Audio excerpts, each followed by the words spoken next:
welcome back to the Who Dat Jedi. And sitting around my table is Fredo. Hello. And Dave. Hi. And, of course, we're talking about The Mandalorian because it's the only thing we're watching on Disney Plus right now. Eventually, we'll get into more geeky stuff. But before we start that, what other geeky stuff are you guys paying attention to? I will say, a couple episodes ago, we talked about the Sandcrawler and the level in Super Star Wars that was impossible. After that episode, I actually fired up my Super Nintendo and tried to play, and I couldn't beat that level again. I got ticked off and walked away from it because it's just a monstrous level. But anyway, so I'm kind of revisiting my Super Nintendo, but I also I found out that on Netflix there's a new season of The Toys That Made Us, but there's also a new series, The Movies That Made Us. That it's their first episodes are Ghostbusters, Dirty Dancing. I can't remember what the other two were, but anyway, so now I'm gonna have to venture away from Disney Plus and get into Netflix, and because The Toys That Made Us, that's an awesome series. So I have big hopes for the Movies That Made Us. What else are you geeking out over, Dave?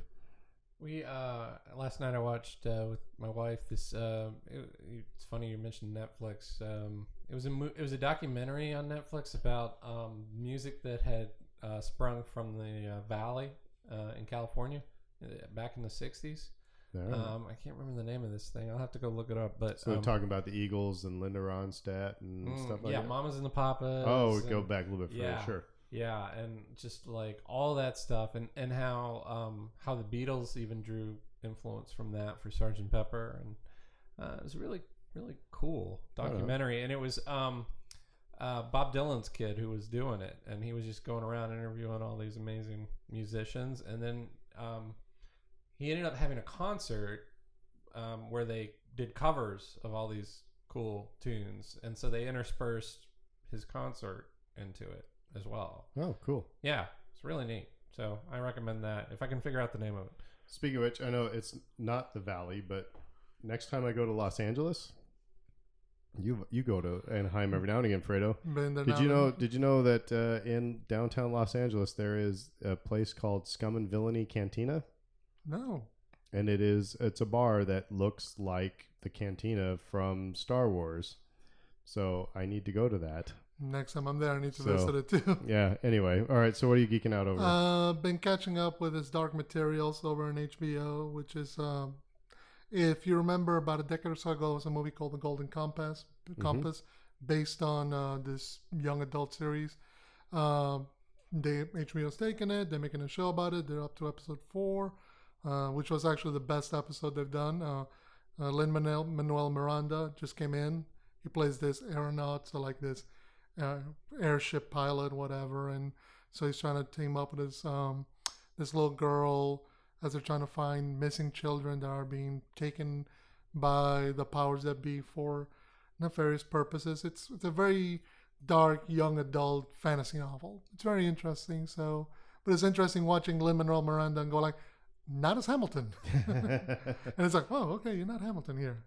So obviously it's after Thanksgiving, and we're all celebrating a Saints win against the Falcons. Yay. It's always a reason to celebrate.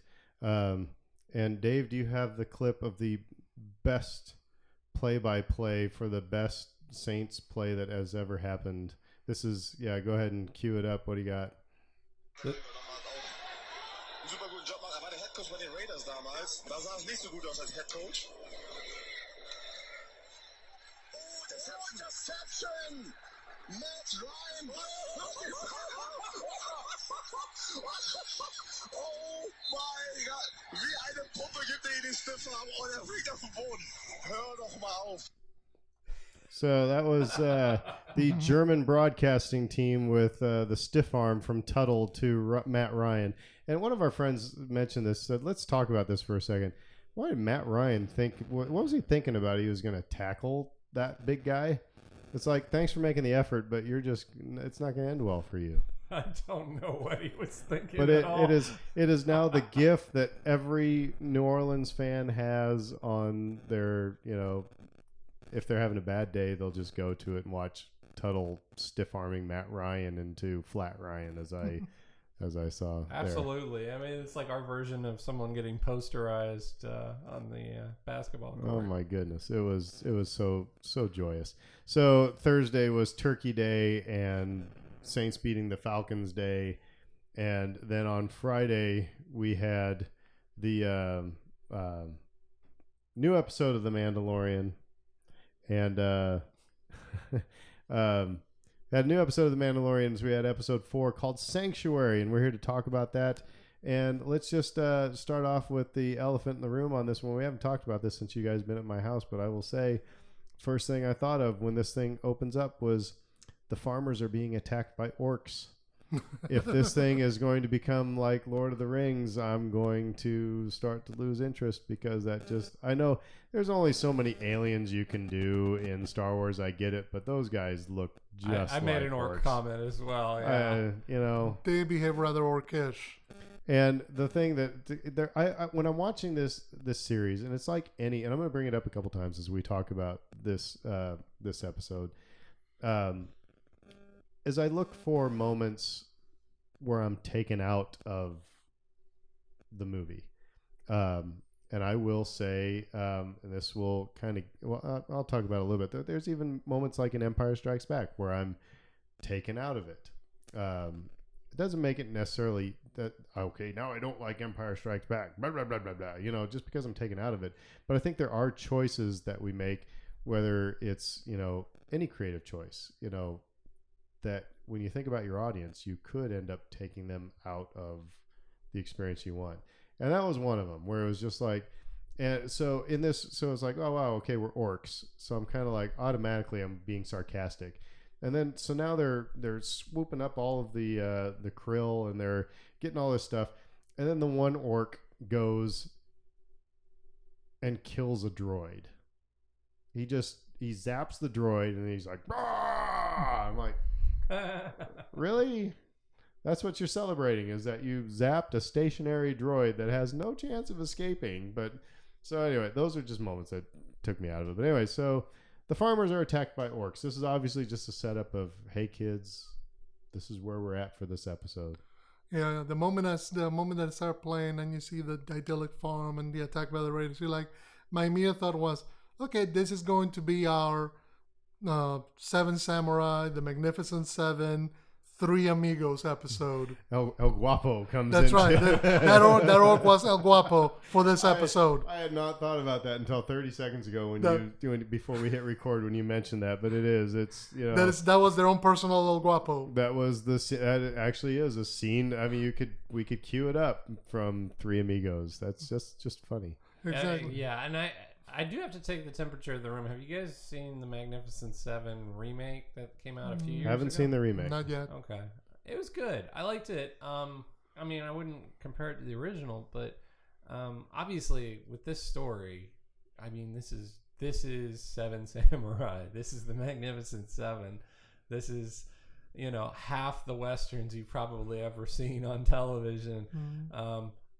The village falls into trouble that they can't take care of themselves, and they need to outsource help. So not to get in front of our skis, but we're talking a little bit off the air here a little bit ago, but if you will, but does it cheapen the episode? Because it's kind of like, I think about it as a musician when I'm listening to a band. It's like, yeah, it's a really good song, but that's the same chord progression as this other tune, or that's just derivative of this other song.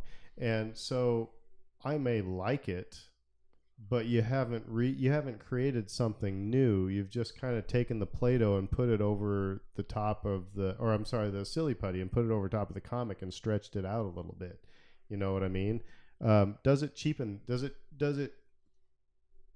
going to get like, when we get into episodes 5, 6, 7, and 8, are we going to go, oh, okay, here we go, it's just another, here's this reference this time? Is that a fear?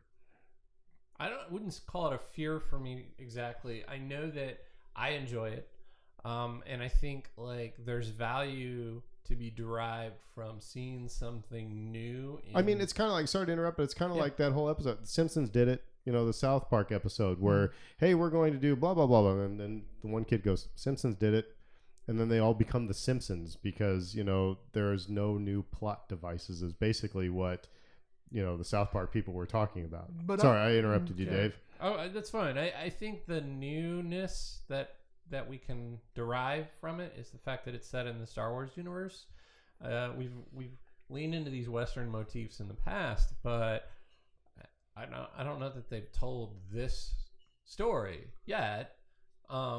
So I'm here for it. I'm having fun with the references. Yeah. I mean, like I said, I just laughed about the Three Amigos. Like, that is awesome. It's so. And again, if we come back to it, it's like Jon Favreau talked about is he's playing with Star Wars figures, and so we as we played with our Star Wars figures growing up, we obviously referenced things that we knew. We made up our own stories that and really. As a musician, I will say there hasn't been an original piece of music written, for a long time because everything derives from your influences. It's like literature. It's the same thing. It's the same story, just different context. So, but I think in part you also have to consider how this particular chapter or episode serves the greater meta narrative. Like on the one hand, it does feel derivative because in some ways it is. But without it, you would always have the question, well, why didn't they just go find the most abandoned or quiet or out of the way world that nobody can get to? And I think part of what the context of this episode is establishing is no matter where you go in this galaxy, one, there's always going to be an issue that the Mandalorian is going to get drugged into because of his skills, whether for good or ill. And they're always going to be hunted. And I think what I'm getting at is I think what Star Wars is going to need at some point, post Episode 9, is they're going to need that Hamilton. It's because my wife and I go to musicals, and it's like we watch. It's like it was a really good musical, but it was pretty much Rent, but with this, or it was pretty much Les Mis, but with that. And Hamilton comes out, and it's like, holy crud, this is totally new. Mm-hmm. This is totally different. Nobody's done something like this before. And so Star Wars is going to need something like that where it's like, and that's the danger because that's going to take a leap. And so maybe that's a discussion for another time. Well, I'm fine having that discussion right now too. Back to the documentary that I mentioned earlier when you said other things you're watching, it was called Echo in the Canyon. I encourage people to check it out. It was really good. But one of the things mentioned in that was that riffing, like you said, of taking what someone else had done, literally, in another song, and basically sampling it and just changing the tempo or what have you. And that's done here, clearly. Mm-hmm. It's also my favorite episode of anything that we've seen so far, because I love that particular story so much. And if there's room for Star Wars to continue to do this, and I believe that there is, because what we had previously experienced in Star Wars was your saga films, which had kind of begun to repeat themselves, less so these outside influences. And so now we're telling different stories, and I'm really on board with that. But I also take your point, and I agree with it too. I would... To me, the Star Wars universe lends itself towards an original story that we haven't seen before, and I want to see that. I really do. And you remember and I just kicked a microphone stand again. That's going to be part of this podcast is who kicked the microphone stand. We'll have to turn it into a drinking game that every time somebody, if you kick a microphone stand, you got to take a shot. It's... And I can't remember what the heck I was going to say because I just kicked the microphone stand. So anyway, we'll just go ahead and move on. So the orcs attack, and then all of a sudden we're in the cockpit, and we've got bored Baby Yoda. And again, it's like the last episode we talked about. I thought it was the cutest scene when he was trying to get the gear shift knob. Well, here's bored Baby Yoda looking out the window, and he just starts flicking switches. And I remember a kid I went to school with just like, are these power windows? And he starts moving the power windows, And of course, Mandalorian's like, don't touch that and turn it off. And Baby Yoda then flips switch again. He's like, don't do that. And then Baby Yoda does the whole thing where he just stares and then reaches over. And I'll never, it was the first Saints game we ever went to, Brittany and I ever went to. And sitting in front of us was a mom and a little kid. And the little kid had one of those cowbell things where, Saints did something well and he'd ring this cowbell. And it just went on all game long. It was fine. It was like 8-year-old kid, whatever. But by the fourth quarter, mom was like done with the cowbell. And so the kid went, and mom's just like, stop with the cowbell, and put her hand on it. And went to watch the game, and that was a nice catch. Went to watch the game, and kid looks at mom, and then mom puts hand on the cowbell again, and then mom looks away, and the kid goes, so it was just kid pushing the buttons. So again, Dave, you're you're the only one with kids at this table.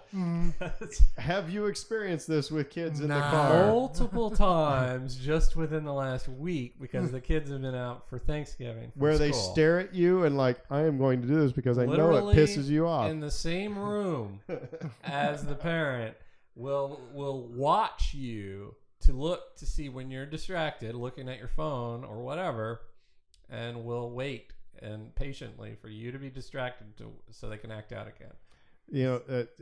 I'm sorry, not to compare your kids to my dogs, but dogs do the exact same thing. Actually, I worked with a principal who used professional development leave to go to a Cesar Millan training. Because he says if it works for dogs, it's certainly going to work for ninth graders. And it's true, but anyway. So Yoda, so here's in the last episode I talked about, I thought it was really interesting that when Yoda Baby was messing with the gear shift knob, and he's like, that's not a toy. And he grabs him by the scruff of the neck and puts him back in the crib. Here, when Yoda ticks him off, he cradles him. Picks him up, he cradles him, and he puts him in his lap. And it's like, that's, the way I've seen The Mandalorian with Baby Yoda has been like every father, it's like, we don't need a dog. And then that dog becomes dad's best friend. You know what I mean? Yeah. But anyway, I found it very interesting that even the physical dynamic of scruff of the neck, chucking into the crib to cradling and putting in the lap. I don't know. Am I the only one that was struck by that, or did you guys pick up? Sure, noticed it. Yeah, I mean, so much of this is kind of subconscious level for me because it's like, yep, recognize that rings true. But and it's really interesting. They said that originally the Yoda Baby was supposed to be CG, and Werner Herzog said, "Don't do it." He called them cowards. do it as a puppet. And I mean, there's some CG elements to it where I think they make him blink and stuff like that, like they did with the Ewoks and stuff like that. But otherwise, I just think they've been doing great puppet work. I mean, it's obviously a puppet, but I think it's just been great. They've, it's Baby Yoda, So do we think, real quick, this might be a little bit too far out there, but do we think, is it baby of Yoda's species, or do we think that because there's cloning involved here with Kaminoans and stuff like that, is it... Because one of my 501st friends threw this out there. He said, I think it's actually Baby Yoda. Like a clone of... That it is a clone of Yoda. I ain't going to rule it out. Well, here's the thing. They say he's 50 years old. 50 years from this point would put us could be Padme and Yoda maybe had one night. It could be. No, but I'm saying it puts us right smack in the middle of the Clone Wars. So... you have Yoda running around, being a general in the clone armies. Somebody grabs a hair. Yeah, all it takes is one brainwashed clone trooper to snatch a little sample and, bring it back to the Kaminoans. I think if they did that, that would make, like, the net nerds just go, oh, come on. I think people can, like, get behind, like, all right, there's this, species that is highly force sensitive, that maybe it's like, here's the strongest Jedi that ever lived. We need to find out if there are more of those out there. Anyway, I throw that grenade out there. Brings a question to my mind. Do you think we'll ever know anything about their species before the season is out? Just because who would give that information? Clearly, Baby Yoda doesn't know because it's a baby. So who would have that knowledge? If, say, the Mandalorian in the future episode wanted to find this out. Where did this thing come from, and how did it end up on Nick Nolte's planet? Exactly. Or if you want to find out more information about what kind of species it is, because right now it's a baby. He doesn't know, when it hits adolescence, what's going to happen, what's going on. If he tries to find some answers, who would he go to for this? Yeah, I don't know. This is part of the essence of Star Wars to me, is these sorts of questions that crop up, and we never get all of them answered. We only get a tiny fraction. Well, here's I guess we could say this, because we know they're filming season 2. Do you think Yoda Baby's in season 2, or is I kind of think that Yoda Baby is a plot device for season 1? It's a plot device for season 1 to show the Mandalorian going from this cold lone wolf individual to somebody who looks at a broader picture, needs more connection, and the Yoda Baby is. I think we're going to get a bye Billy moment. It's a smart way to humanize a man in a mask. Because because Gremlins 2 is not as good as Gremlins 1. You know what I mean? And by season 2, I think that if, like I said, Yoda Baby starts, talking and doing other things, then it's kind of like, all right, I'm kind of done with you. So I think I really think that it's a plot device for this season. Well, I mentioned in our second episode, I think the Yoda Baby's going to get taken out at some point. Well, we'll talk about that here in a little bit. So, all right. So the farmers were attacked by orcs, and Yoda Baby is messing with stuff in the cockpit. And the best thing, Mandalorian saying, "Stay here. I'm going to go find stuff. Don't move. Don't touch anything. Don't move." And so they lower the gangplank, and Yoda Baby's standing right next to him. And here's one of the moments again that just kind of took me out of it, and not a bad thing, but and it was a funny line. But the Mandalorian just said, "What the hell? Come on." And it was the same thing in The Last Jedi when Poe's foot goes through the floor of the janky speeder and he says, "What the hell?" And it was the same thing in Empire Strikes Back when Han Solo says, "Then I'll see you in hell." These American colloquialisms that, they're part of our speech, but we're not in the United States on Earth. Now, Star Wars, if you read Star Wars novels, they go the opposite way, and they just create words that make no sense whatsoever. Sith or spawn. names that for people that it's like you have to, work on your phonics to try to figure it out. So I think it's a fine line, but do any of those little turns of phrases, am I the only one that's just kind of, it's like, well, okay, well, I'm out of the movement. Okay, now I'm back in. Really, in that moment, it didn't take me out, but mostly because I was recognizing the moment. I was recognizing the frustration of, okay, I tried telling you to stay here, and of course it didn't work. So what do I do at this point? I can get mad, or I can just roll with the punches. Yeah, I mean, again, one of those relatable parent moments too, where Sure. you see that, but I go back to Revenge of the Sith here. It's like we've seen a literal manifestation of hell in the Star Wars universe already. So touche. I'm fine with references to hell. But I am saying it's not really necessarily the reference; it's just the turn of phrase that, and it's happened all throughout Star Wars. But are those things that just make me think I'm not in the Star Wars universe anymore. I'm now sitting around the bar with my friends because I will say, "What the hell?" It's just, I just find it interesting within writing. But again, the problem with Star Wars is that they go the opposite direction when they try to overcompensate and create words that it's like, some moof milker. Mm-hmm. It's like, I think really? It tends to go according to the creator, whether that's a writer, producer, director, whoever's composing that for that particular. Because you're right, if you read the novels or the comic books, they will go way out to one extreme to just generate jargon and terminology that will swap in for hours. Swoboda starts with 2 consonants, S and V, and it drives people nuts. And when you look at Star Wars names in books, it's like I give up. It's just like, all right, that's that person. That's 3 hyphen. Oh my gosh. So anyway, I got us on a tangent there. So anyway, that's fine. so he goes. So Robin Hood and Little John are walking through the forest. That's another when they're hiking along, and I just thought it was really cute. But they go into this restaurant, and a Rebels deep cut kind of. If you're into Rebels, Baby Yoda encounters a Loth cat, which I thought was really cool. Yeah. And it was a very good live action Loth cat. But there again, Jawas inhabit other, planets. Loth cats apparently travel as well. But, beyond the Loth cat, we then automatically see Gina Carano's character that we know as Cara Dune.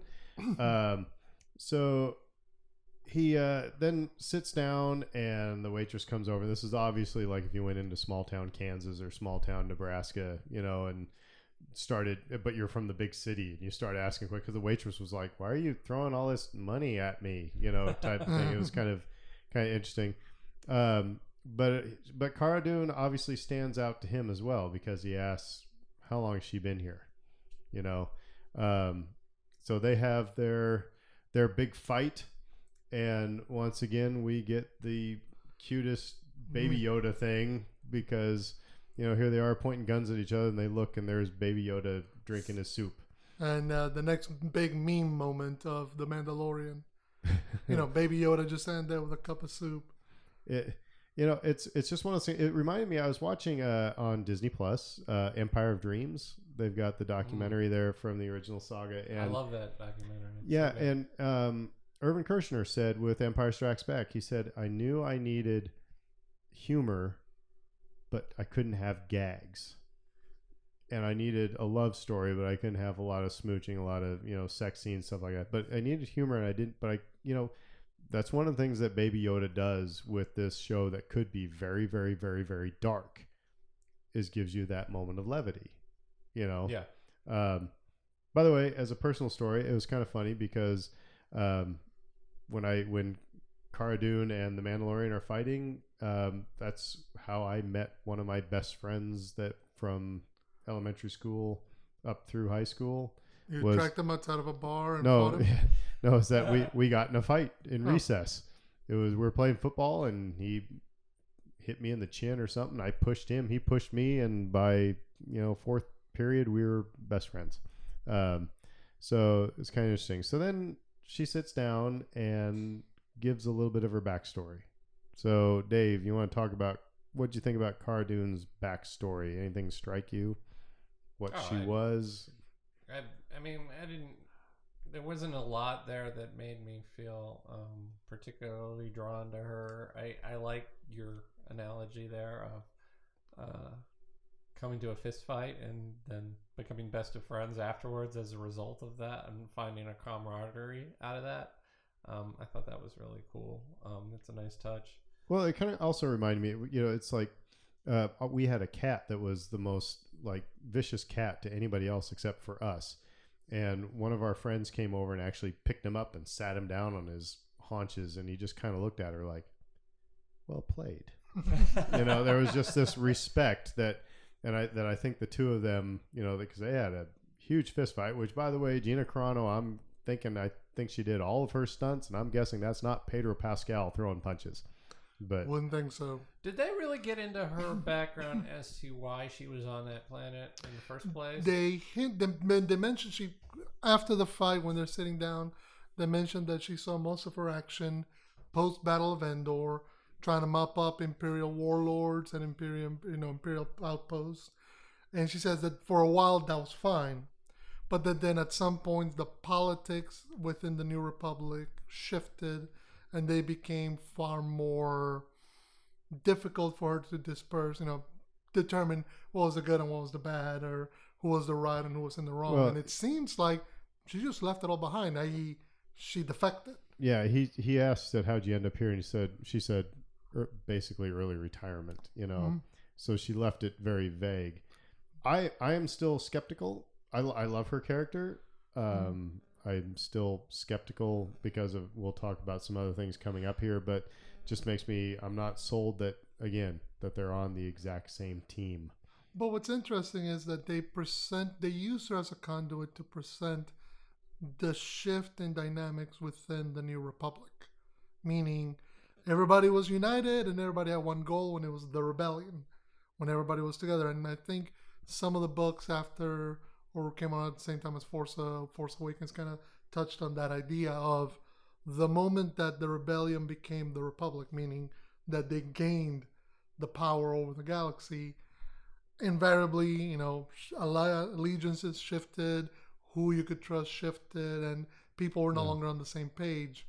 And I found it interesting that her choice was to run, so to speak, meaning she didn't just retire. She just, because she's hiding out.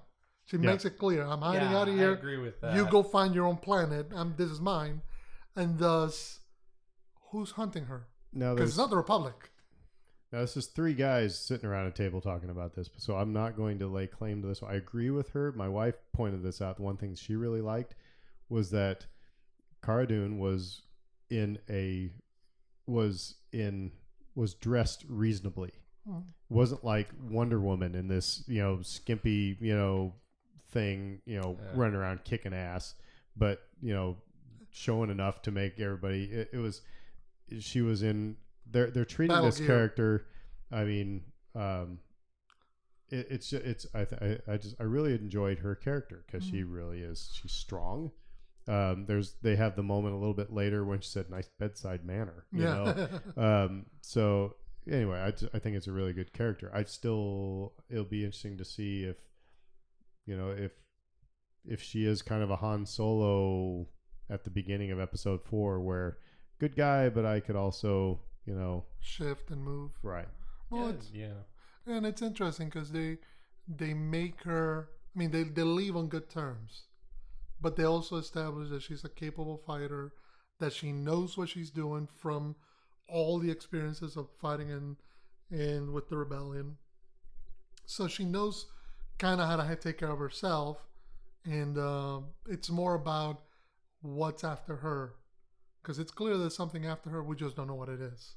So we get that backstory. She said, "Oh, this planet's taken, basically. I was here first." And so Mandalorian's going to pack up and head out. And the farmers then, which, by the way, when the farmers are coming up, my comment to Brittany was, what are we in, like the swamps of Lafitte or something? Because you got all these, tall, like, it just looked like they were going through the swamps of, southeast Louisiana. But anyway, those two guys too, I don't know, they were playing it like yokels, man. They really it was bad acting. But here's the one thing that struck me: how come, fast forward a little bit, the little girl comes into the doorway and the Mandalorian freaks out and draws his gun. Any other time somebody sneaks up behind him, he's whipping around and pulling a gun. These two guys come and say, "Excuse me, sir," and he's like, "What?" It was one of those things like, wow, this is interesting. Why didn't he totally wig out at this moment? I think that it became a kind of a theme in this episode, though, where he kind of lets his guard down. Well, that's a good and point. It almost bites him in the rear end by the end of the episode. So they're asking him to. I didn't think about that. That's a really good point. It is a thematic, element here. So they offer him a job, and first of all, he says no, there's not money. But then he realized, hey, okay, I can take this easy job and hide. It is the Three Amigos. Well, it is the Three Amigos. But it's the idea of when, when they offer him the opportunity to be in the middle of nowhere, when they tell him, "Oh, we're farmers, we're in a very secluded area, nobody's out there," and all of a sudden that connects with him with the idea of hiding, of finding a place where he can lay low that nobody knows he's there. But that is the thing that took me out of it, was their bad acting. Oh, shucks. No, we got to go to the middle. No, he throws his hands off to his side. I'm just like, they get these guys to the community theater or something. But anyway. One of them should have been chewing on a piece of straw or something. Right. But he then subcontracts Cara Dune, which, again, I think the Mandalorian from episode 1 would not have. But then, of course, when was it episode 2 when he asked the Ugnaught to be a part of his crew? He's gaining allies. He's needing connection. Mm-hmm.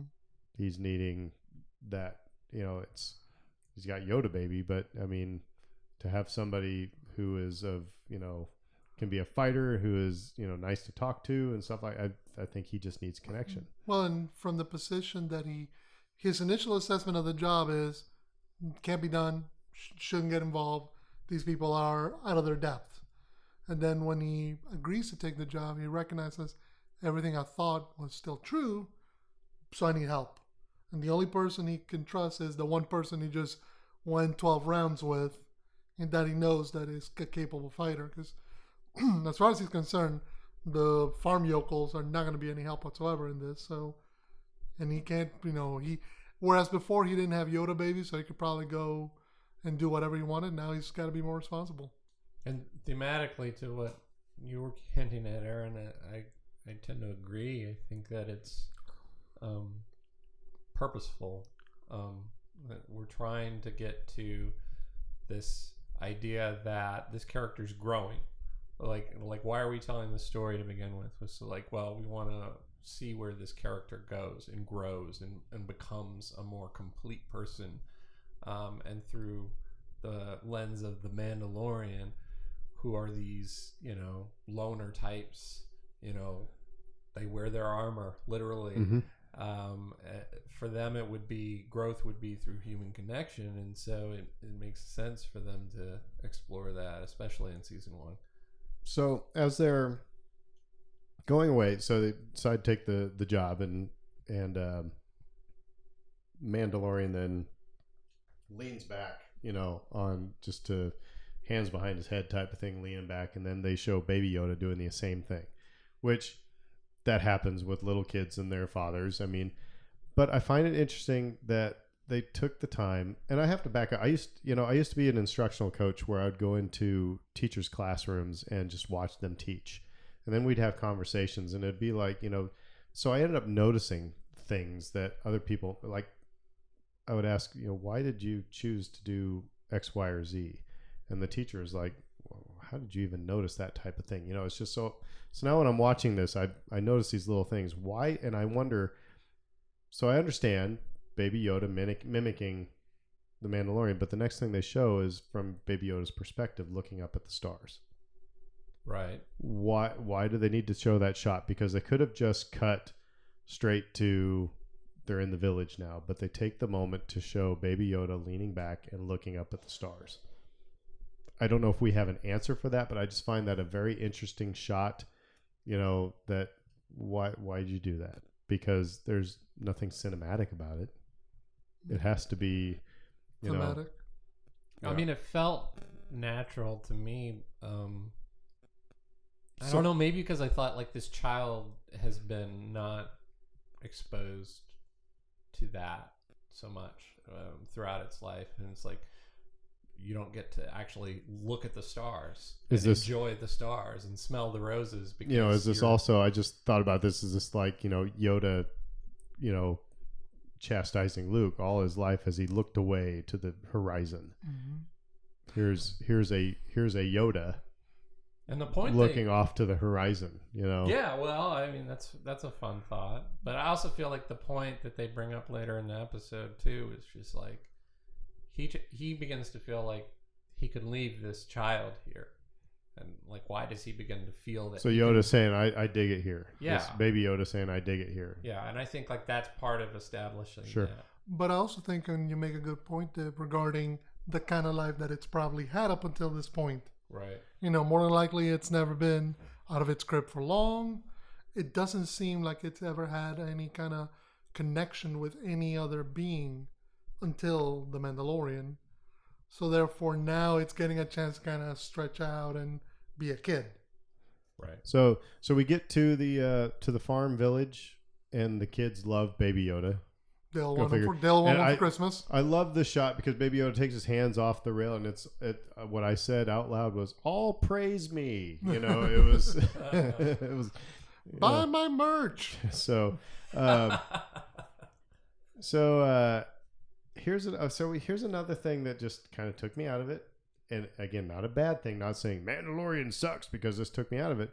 But when the widow at one point says, knock, knock.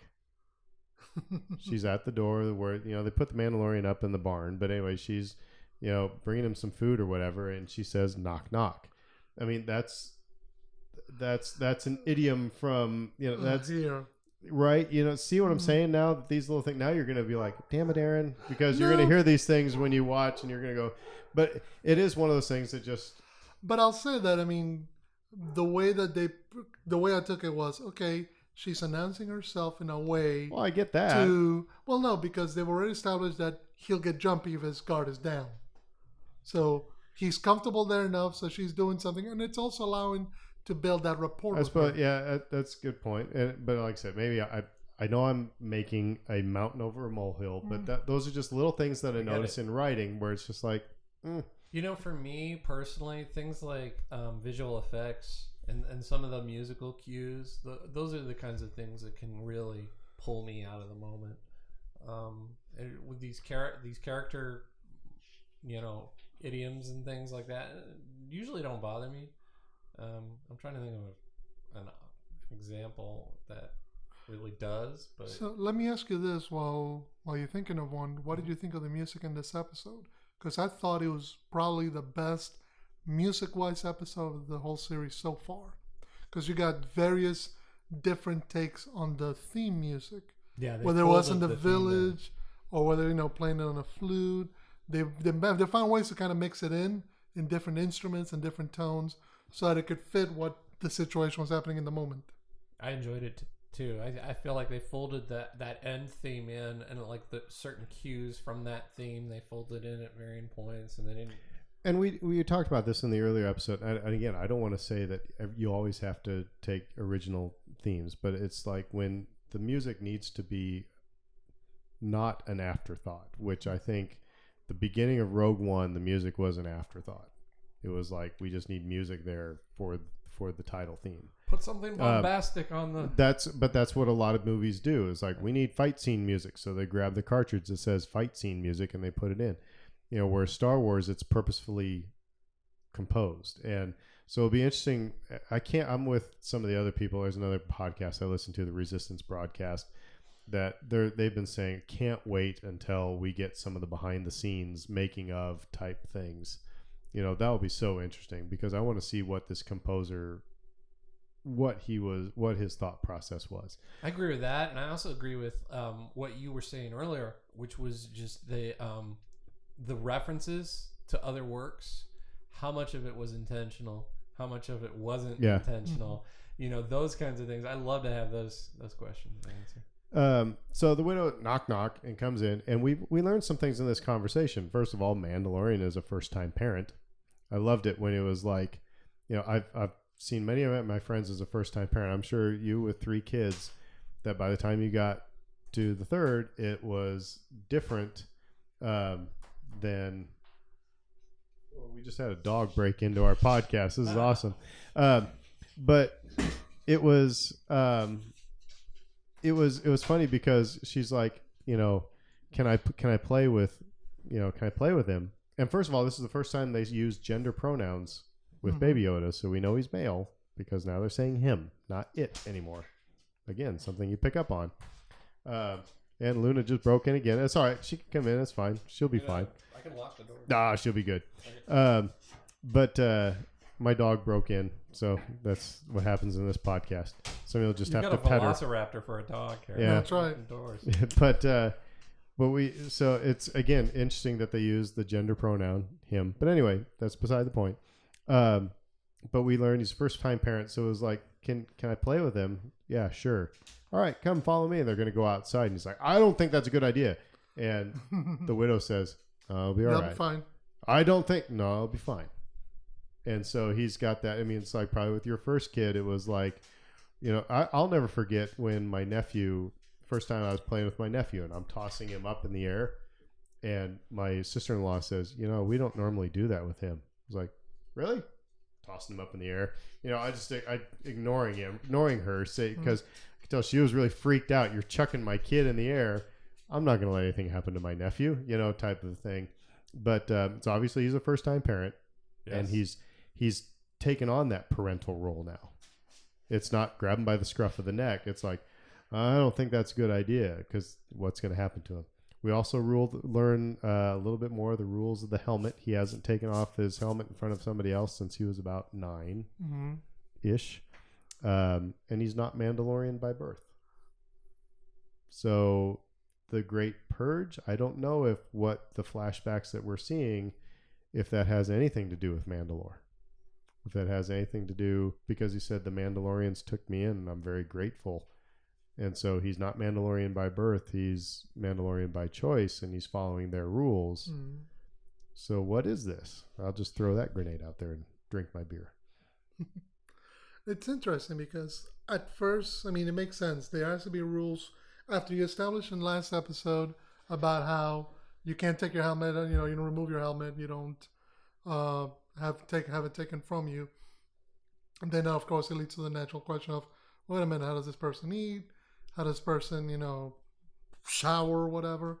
So you get into the minutia of the galaxy far, far away. Which, by the way, can I pause just for a second? Sure. Imagine somebody, because I saw something on YouTube, it was Star Wars Explained, and Molly Damon, who she's like, I don't understand how you have somebody as gorgeous as Pedro Pascal, like just in a helmet for the entire series, and it is interesting as an actor, which 90% of what you're recognized for is your face, to take on a gig where you're not going to be seen. Isn't that's a bold choice by an actor? But anyway, go ahead. Which actually brings me to a question I kind of had after watching it a second time was, do you think they're building it up to the potential of him being shown, having revealed his, him revealing his face?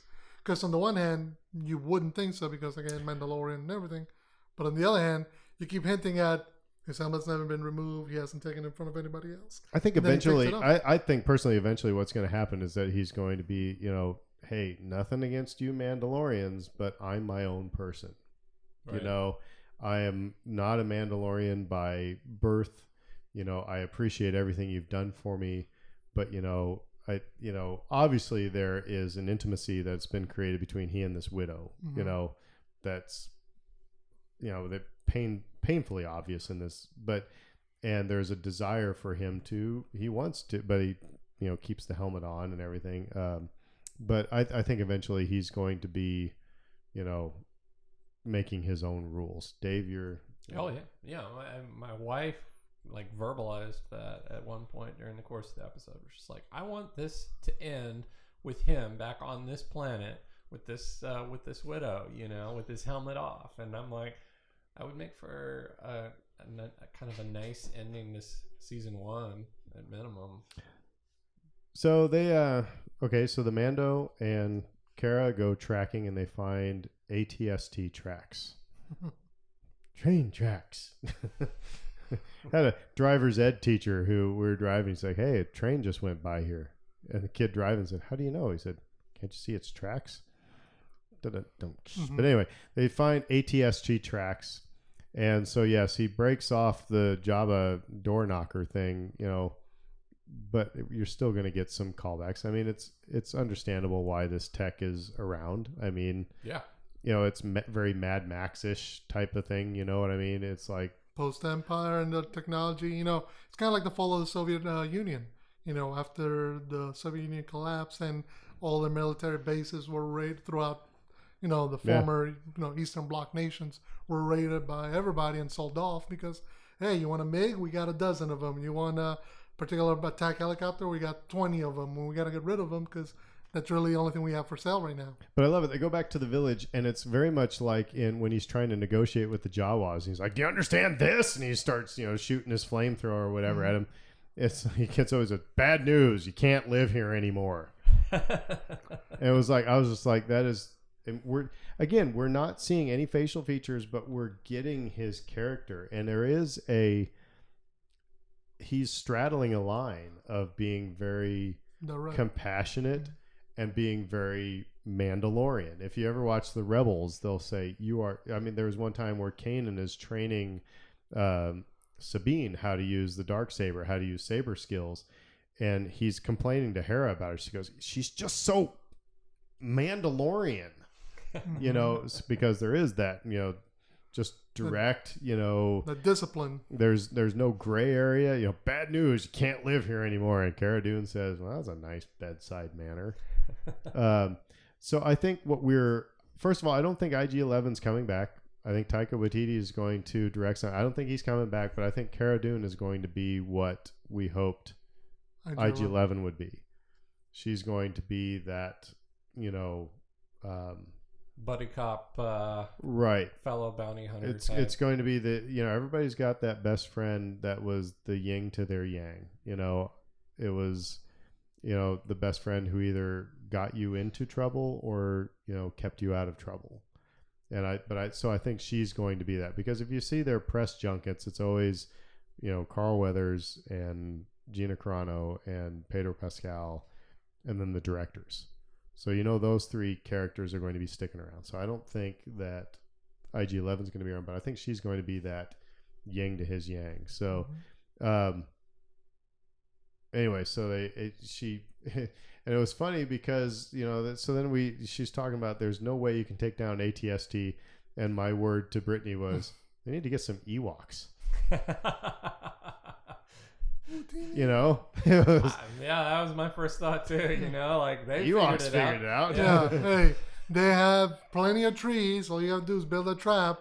Which, by the way, on a tangent, I mean, this was part of what Star Wars released, so this is not like a deep, you know, spoiler or anything like that. But there's Warwick Davis in an Ewok costume looking at a Wicket mask. Mm-hmm. So I think they should have changed Episode 9 to, you know, Star Wars Episode 9. We got Ewoks. Instead of Rise of Skywalker, should be we got Ewoks. They could bring the Ewoks and Baby Yoda in there and throw a few porgs. I want the final act of this episode to have. I want battle droids and Gungans and Ewoks and Wookiees and just everybody. Everything in there. Just pour out the toy chest and make everybody mad. I mean, so anyway, so we got an Ewok. But anyway, so bad news, you can't live here anymore. And then we get the training montage. Which what I was telling, and I know you haven't seen it, but the only thing I could think of was Army of Darkness, when Bruce Campbell is training the medieval villagers on how to fight with a stick. Because that's all I could think of when he starts showing them how to, you know, when she has to say how to fight. He doesn't have the pointy end out front.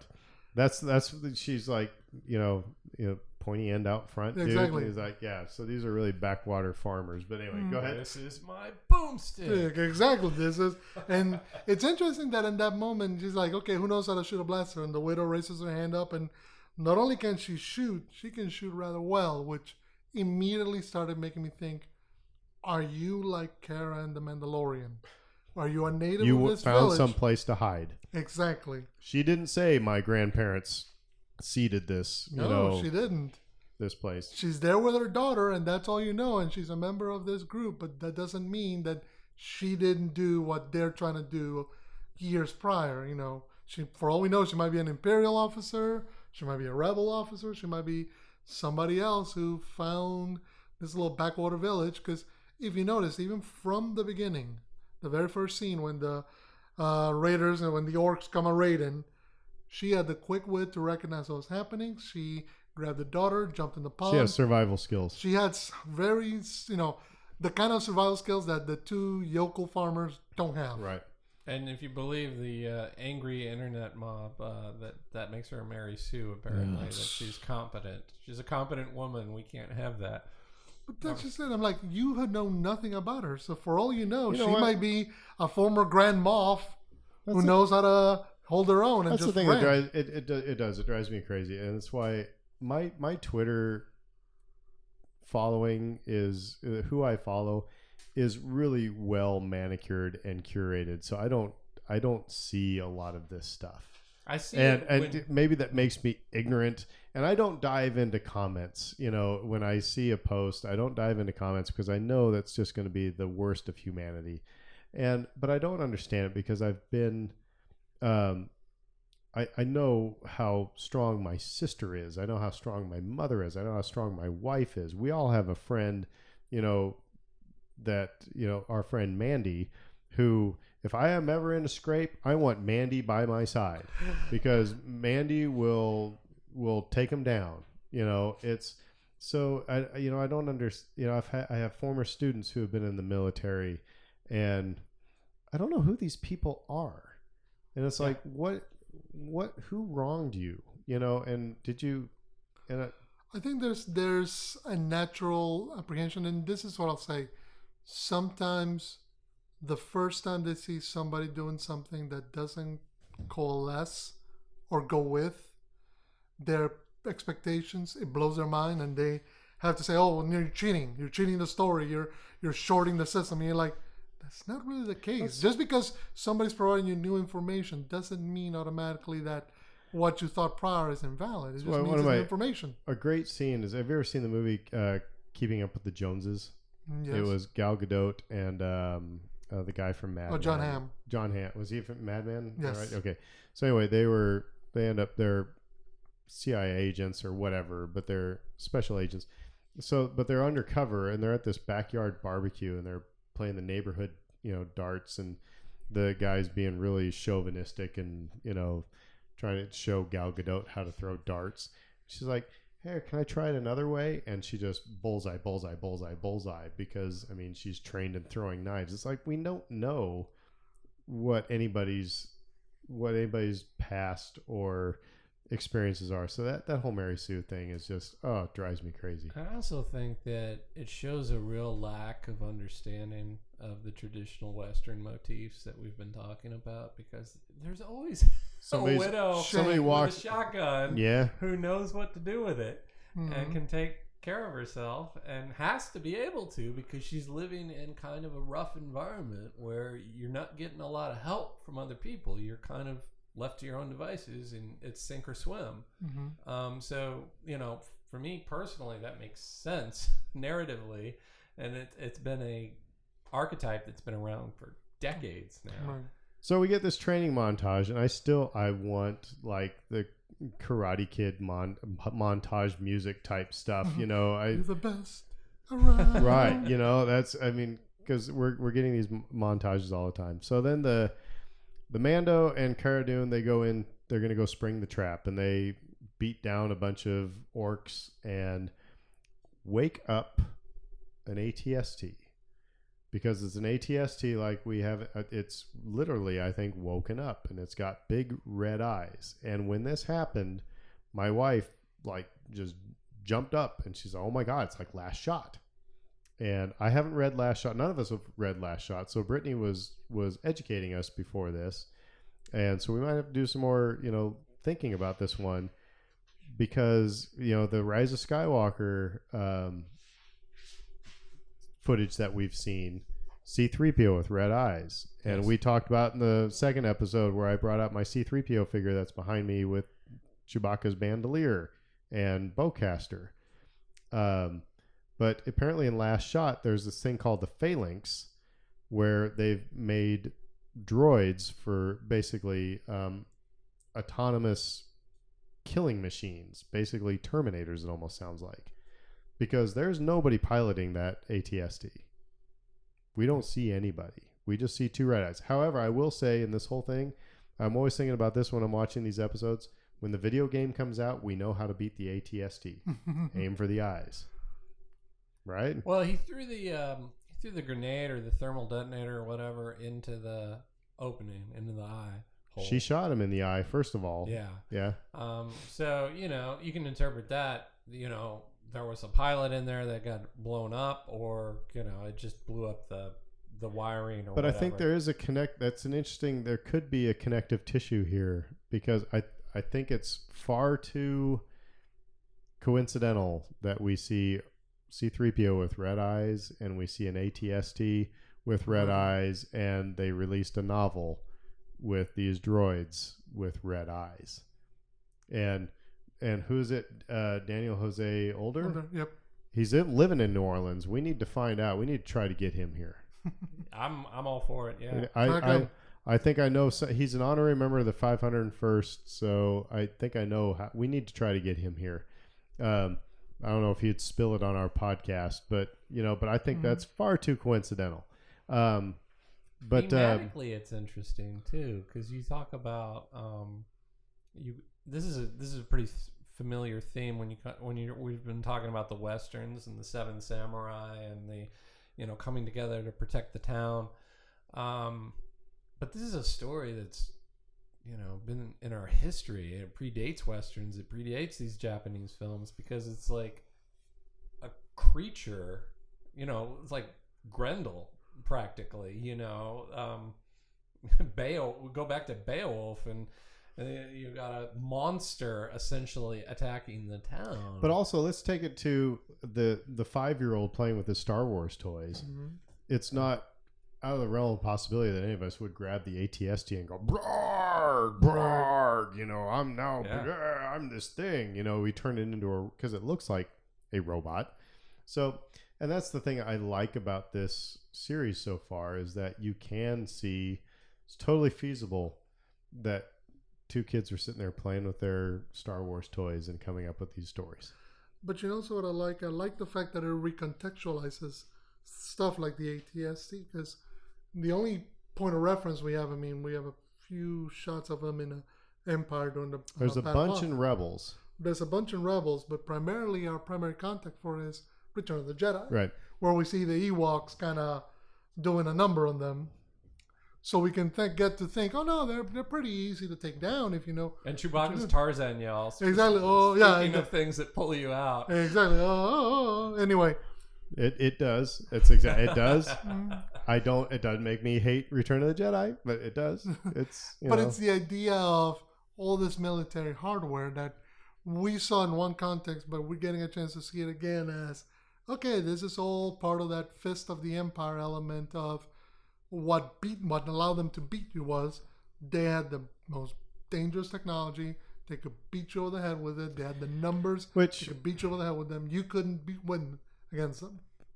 First of all, I thought about Return of the Jedi a lot during this episode, not because of the ATST, but because I was like, wow, it took them a couple weeks to come up with this plan to beat down this ATST, but it took the Ewoks all of about 10 minutes and C-3PO to, come up with their plan to beat the Empire. Anyway, just saying.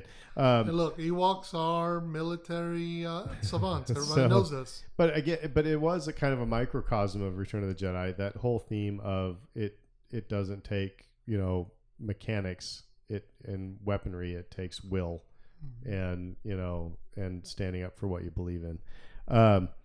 So after their battle goes well, again, a very quintessential, Western scene.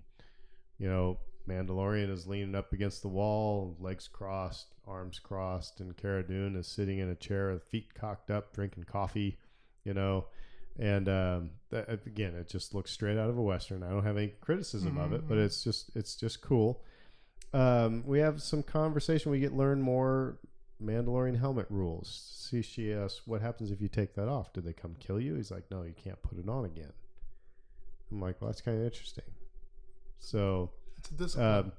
And again, we're being set up for he's going to make a choice at some point to take off that helmet because there's no other reason to have that conversation. But he's talking about he's got to leave because they made too much noise. Word's going to spread. He's going to leave baby Yoda there. And when he says, I'm going to leave him here, automatically Cara Dune has this side-eye glance. She doesn't turn and go and look right at him, but her eyes just go blink off to the side like she's thinking about something. That's what's making me go, I don't know if I can trust you yet. Maybe I'm too much like my German Shepherd who's, sitting in the corner, and just watching how people react. I need another episode to see how, but maybe it's because I've seen the Lando Calrissian double cross before, I'm a jaded Star Wars fan, whatever it is. But that little side eye glance, again, nothing is on accident. Why? I just think that's different than, oh, don't say that. Take him with you. You obviously, because then she's like, well, it's going to break his heart, and I'll just go fast forward. All of a sudden we have this little bounty hunter, not a little bit. We got a bounty hunter take an aim at Baby Yoda, but Cara Dune ends up shooting him in the back. Yep. And so I'm like, how did she know where he was? This whole sequence is just weird to me. There's something too coincidental about something. You think I don't she know. might have a fob? I'm wondering. Yeah. She knew he was guilty. Let's also go to Empire Strike Back. Boba Fett got to Bespin before Han and Leia did. Yep. So I guess my question is, Figured out where he was going. You know, is she guild? Does she, know? No, the only thing that gives me pause about the idea of her being guild is the fact that she had the chance and the opportunity to take him out in the middle of the battle, maybe afterwards while his guard is completely down. If she's hearing that he's going to leave the baby behind, she could have just simply said, okay, bye, and then what taken if the she's baby. guild but has had a change of heart? So I don't know. Yeah, that's just it. We don't know. And they part on good terms, which if her plan, say for example, her plan was to let him leave Baby Yoda behind and then take Baby Yoda and fly off, kind of avoiding the confrontation but winning anyway. And then this other bounty hunter shows up and ruins her plan. She still could have very well tried to make sure to get to him or come along with him to kind of double cross him at a later point. But, they part on good terms and she goes her own way. So, Dave, to your point, when you say you've said several episodes or a couple episodes now, you don't think Baby Yoda is going to make it through the series. Yeah. Mm-hmm. Twice now, we've had the Alfred Hitchcock double cross. Where he calls like the false, like when you're in this spooky situation and the cat jumps out and makes you all jump. It's the, get you to jump, but nothing really happened. We've had twice now where Baby Yoda has been targeted and we're made to think that he's been shot, but somebody else has been shot. Is the third time going to be... We can't go to that well too many more times. Otherwise, as an audience member, it's like, oh, they got Baby Yoda in the sights. Oh, it's going to be fine. Because twice now it's been fine. Third time, I think maybe Baby Yoda... Maybe that's the end of season 1. We don't know. Yeah, I mean, it could be. Or maybe Baby Yoda brains all over, the crib or something. There's a lot of... I just went there. Disney Plus, yeah. Yeah, I mean, that's the whole side of it, the Disney side of it, that you begin to think, well, they probably will try to let us down gently if they can, but there's a lot of foreshadowing in these episodes, and they pay it off. So if you believe that this is foreshadowing, they'll eventually pay it off.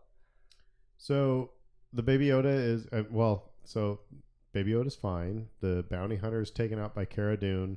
They realize it's chasing after the kids. So now the Mandalorian and Baby Yoda are heading off to their ship. And Cara Dune asks, "Are you sure you don't want an escort?" And I find it interesting because he asked Nick Nolte if he wanted to join him, but he didn't take up Gina Carano on her offer to, come along. come along.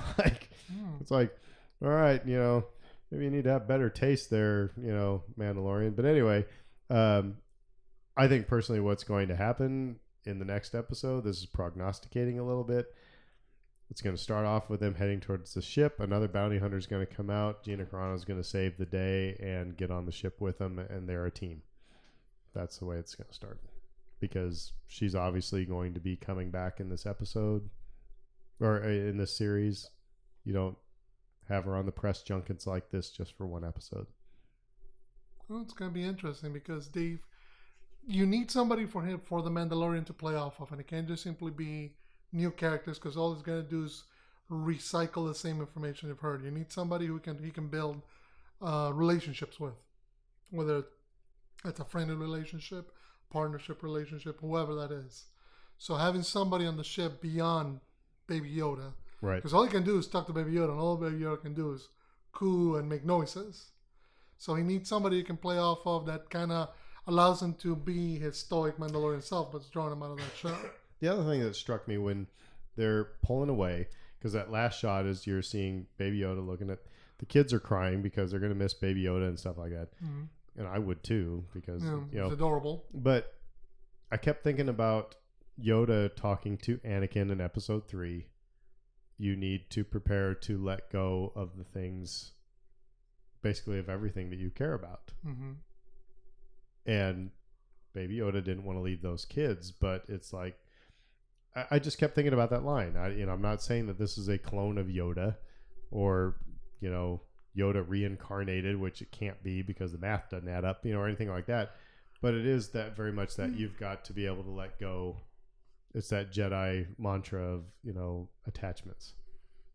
Well, that's what's interesting because even though Yoda baby looks like Yoda, uses the Force, he's not a Jedi. He's not been trained. It's all it is a toddler. I mean, he's able to ambulate and he's able to have soup and he's able to play, but he has no speech skills that we know of yet, and nothing beyond just being kind of like a little toddler. So the idea of it being, or he being a Jedi at this point, and kind of us thinking about him in those terms, we're a bit ahead of that. Right now, it's a baby. He could very well end up being a farmer on that village, happy as can be, and occasionally kind of sort of using the Force, but have no real training for it. Some things that have struck me with this is it's really, and it was in episode 3.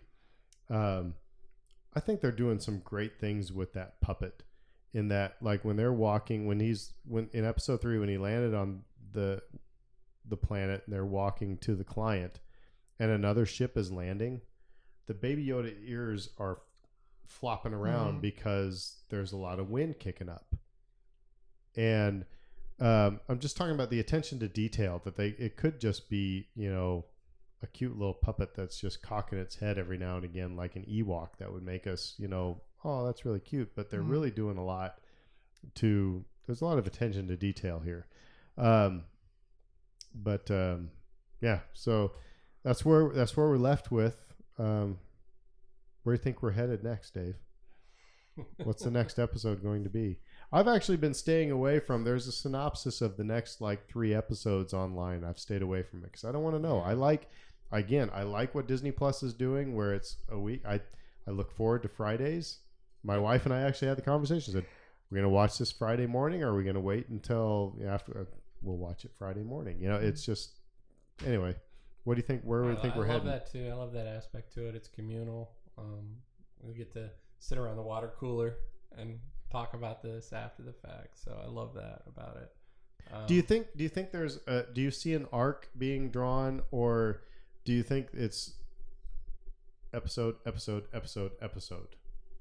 You know what I mean? Are they just do we see an overall story being formed here? Well, the biggest story is his development as a character, which we touched on earlier, which is him becoming more of a person that is less stoic and more open to human relationships and human interactions, and that development is the overarching story. But when it comes to these self-contained episodes, they work pretty well individually, I think, so far.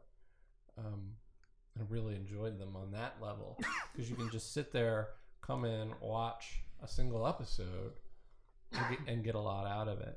And I felt the same way about this one, and that's why I liked this one so much, because of the Seven Samurai aspects to it. I'm gonna deviate from our conversation, because my wife from the living room just sent a text. She said, "Worst hot take I just saw. Cara Dune shouldn't have been able to defeat the Mandalorian in a fight because she's fat." Then she's not fat. She's got body armor and she's physically fit. Whoa. Oh, jeez. Yeah, right? It's like, so yeah, if you're one of these people, just stop. Put your phone down, and, it's... You know what's hilarious is, and not to get too much into that topic, but when Gal Gadot was cast as Wonder Woman, a role that Gina Carano was for the longest time kind of linked with, there was a backlash of people saying she doesn't look buff enough, she doesn't look tough enough, she's way too skinny, she's way too tiny, she's not going to do well. The movie comes out, everybody loves it, everybody thinks she's perfect for it. So I always think that whenever somebody throws an opinion like that, it doesn't fit your preconceived notions and you're wrong. So I don't know.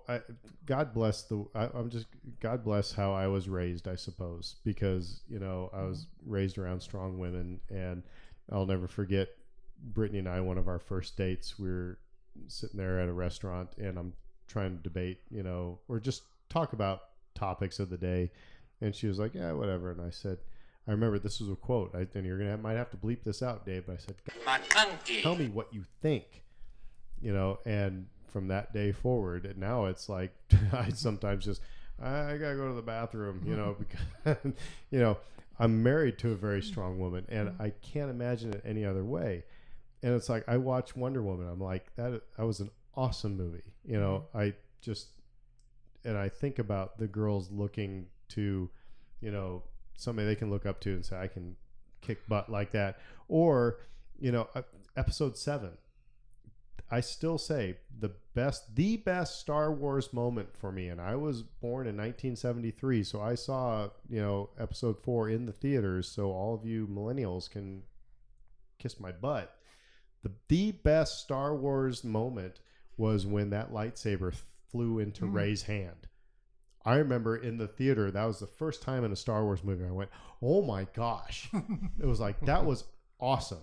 It was like the music was perfect, and the fact that and then when she started whooping butt on Kylo Ren, I'm just like, you go. And so I just don't understand why people get it's this worse way. with women. I mean, it is. I don't think there's any debate about that. But I also feel like, to Fredo's point, like people get a mental image of something in their heads, and they grow attached to that, and then they can't get past it. And we saw that with Daniel Craig being cast as Bond. You can't have a blonde Bond, and now they're saying the same thing about skin color with Bond.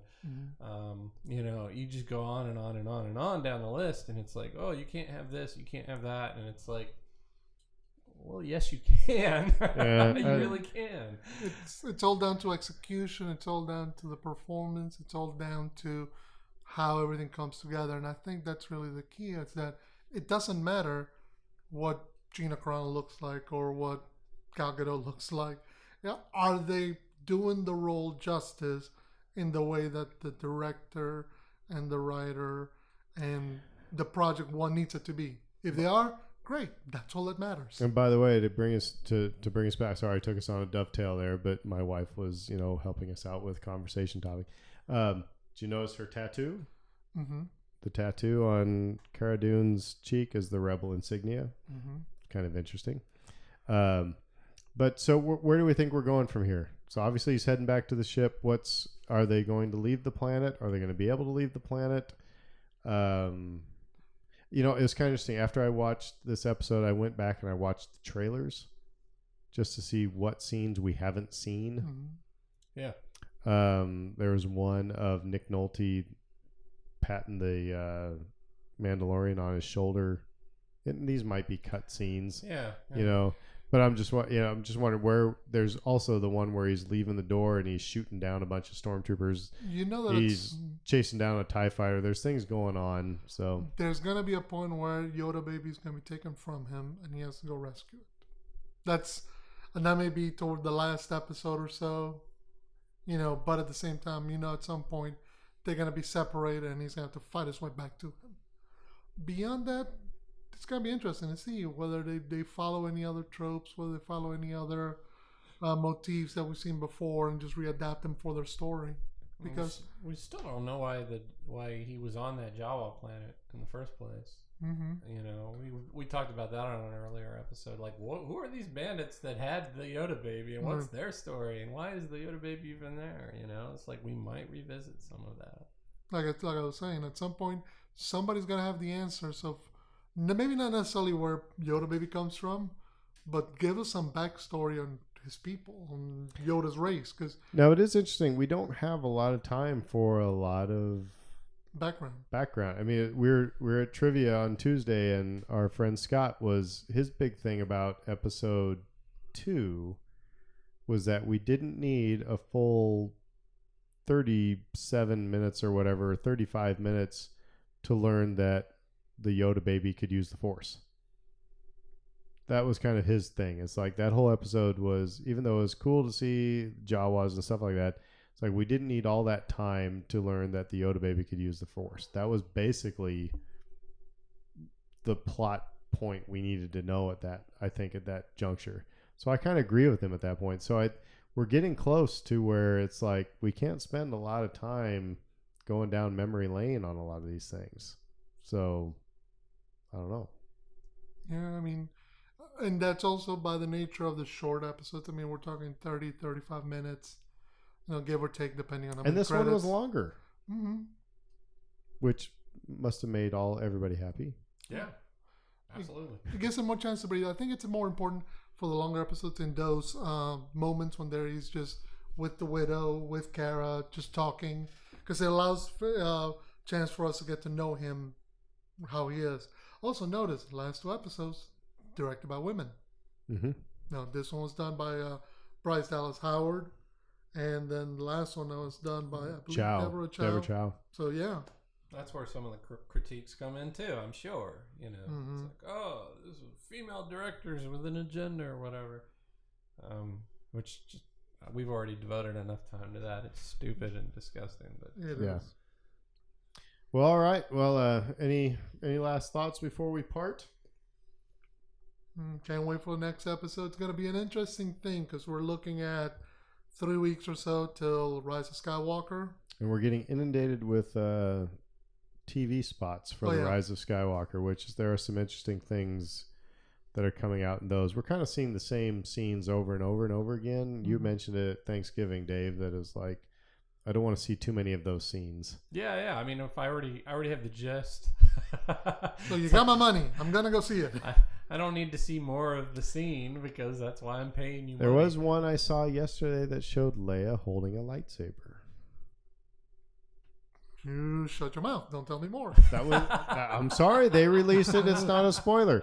She's holding a lightsaber, so it's kind of. But whose lightsaber? So anyway, and of course you see an Ewok, and all this stuff is beginning to filter out. And that's the other thing. Like I was just looking, but nothing that is giving a story away. It's it's enough to go. To make you slobber. Yeah, I just saw that tomorrow on Instagram. The cast is going to be doing a live Q&A session. Which they're not going to say anything. No, but it's interesting, like you were saying, Dave. They're ramping up. All the interviews are going to start happening now. All the TV spots are going to have. You're going to see it on your Twitter feed, your Facebook wall, everywhere. It's going to be. We're going to get inundated with all Star Wars between Rise of Skywalker and Mandalorian between now and the end of the month. I'm all right with that. That's okay. The world needs more Star Wars. I agree. All right. So avoid spoilers. Well, that's the end of this Who Dat Jedi council session, I suppose. We've put my dog to sleep on the floor. She's bored. But we'll be back after episode 5 of The Mandalorian. Don't know what that title is going to be. So keep coming back here to see what we have to say about it. And we'll see you later. Who dat? Who dat? Who dat?